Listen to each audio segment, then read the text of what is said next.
Լավ, շատ անգամ ասում են դե թող մտավորականները ձայն հանեն, խոսեն, դրանցից մեկը ձայն հանեց, երեկել իրենից գոհ ասում է, դե ես կատակ եմ արել, ծաղրել եմ, չգիտեմ ինչ եմ արել, մի հատ միացեք ինչ էր ասում այս անձը, հիմա չգիտես տիկնիկային մանկական թատրոնի գեղարվեստական ղեկավարը։ Չգիտես, լավ է որ խոսում են թե վատ է, բայց ինչ-որ նոր բացահայտվում է։ Բայց այս մարդու հետ կապված ինչ որ նոր բան չկա, իմիջիալոս Տիկին Դիլբարյան, այնպես չի որ նորություն է։ Դեռ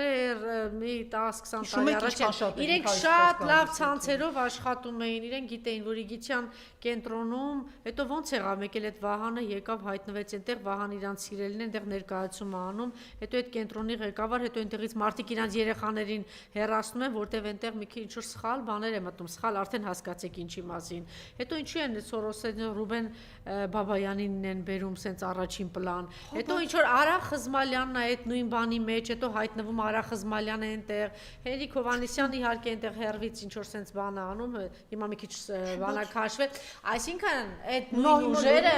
այդ մեծագլուխ լսի, այդ ման Պետրոսյանը մի հատ մեծագլուխ կասում, հիմա Անժելեն կասի գլոբալիստների, դու ոչ գլոբալիստների, դու ոչ մեկ այդ գործ չունես, դու գնա քո թուրքերի հետ, քո համար գգվում ես, զռում ես, նռում ես, ինչ աղբ ուզում ես, արա դու գնա դրանով քո համար սահմանափակվի։ Մի դրական ծառայություն է մեզ մատուցում, բացահայտում է բոլորի իրական դեմքը։ Այս մարդը վաղուց է բացահայտված, ուղղակի անդադ խտացված կեր։ Այո։ Այդ մարդու սրտում դևեր են։ Դուք չեք հիշում ինչ ասեց ընտրություններից հետո ասում է կերակ ինչ ապտակ տվեց ձեր ժողովուրդը, ինչ էր բարբաջում պատերազմից հետո։ Սա նորություն է, հասել է ճիպոտի, բայց դուք հասկանում եք ձեր բական դրանից հետո դու հայրենիք ես կորցրել, Արցախ ես կորցրել։ Դե բարբաջի Դե հիմա ես էլ կատակով ասեմ, դե չգիտեմ, հաչա,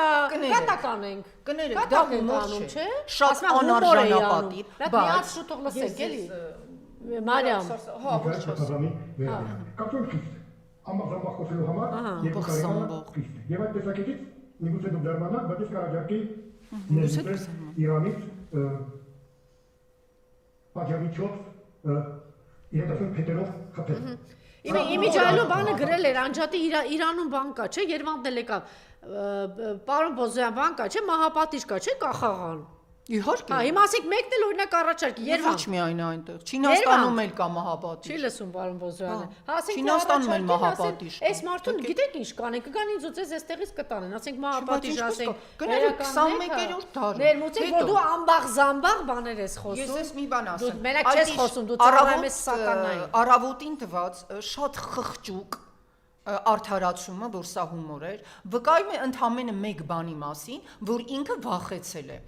հանրային պարսավանքի ուժից, որը ավելի մեծանալու է։ Սա հումորային հաղորդում չէ։ Կներեք, Պետրոս Ղազարյանը 32 ատամ հաղորդումը չի վարում։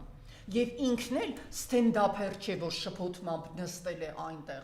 Պետրոս Ղազարյանը ոչ թե հումորային շոու է վարում, այլ հմեկով թիվ 1 քաղաքական վերլուծական կայքը։ Դրա համար պետք չէ մեզ խաբել, որ դա հումոր էր, դա բոլորովին հումոր չէր։ Իդեպ հումորի տեսանկյունից էլ ձեզ ասեմ, գիտեք, կա սև հումոր, բայց իրենը սև չէր, դարչնագույն էր։ Հիշում եք, չէ՞, ֆաշիզմի գույնը, մարդատյացության, մարդկանց խոշտանգելու։ Դա հումոր չէր, բայց եթե հումորել էր, դարչնագույն այդ ֆաշիստական հումորը,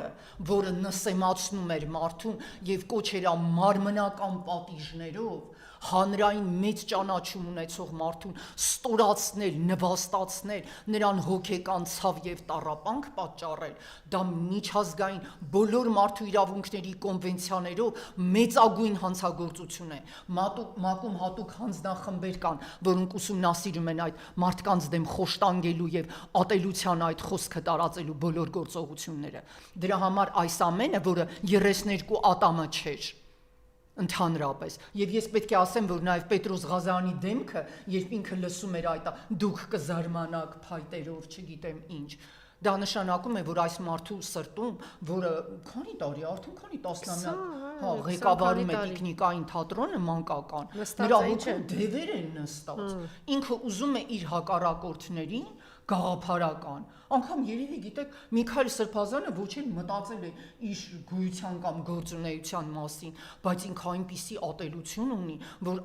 իբրև թե 2 տարին շատ է մարդուն առաջարկում էր ֆիզիկական կտանքների ենթարկել։ Դա բացարձակ անընդունելի է եւ իսկապես վտանգավոր է երեխաներին այդ թատրոն տանել։ Դեռ ասում են ինքը ինչ որ ես չգիտեմ իր արձանն է տեղադրել թատրոն, ինչ որ այդպիսի բաներ կարդացի։ Ինչպես կարող է կիրթ մարդը ընդհանրապես որևէ մեկը աշխարհում այդպիսի բան առաջարկի, թիվ 1 քաղաքական վերլուծական հանրայինի եթերի հաղորդման մեջ, հետո էլ ելնի ասի, ապացուցեմ, որ ես ուխտ չեմ, ինչ կապ ունի, ուխտերը այդպիսի բաներ չեն անում։ Չէ, ասում են նայեք իմ նախկին հայտարարությունները, այո, նման բաներ դու թույլ ես տվել անցած ճանապարհը, անցած ճանապարհը դե։ Նայենք Միքայել Սրբազանի անցած ճանապարհը ու ամեն ինչ։ Այսինքն բադուկ է վերջին հարգանքն էլ տեսանք։ Մեկը քահանաներից անգամ իրեն թույլ չտվեց ծառայություն մատուցել։ Եվ 7 վերքում հնչեցրին եւ Վեհափարի եւ Միքայել Սրբազանի անունը։ Չի կարելի սրբությունների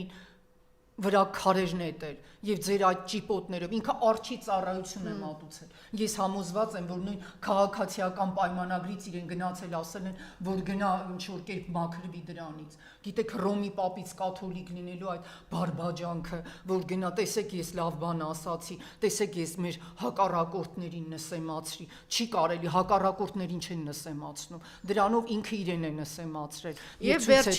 վերջին հարցը մենք տեսանք, որ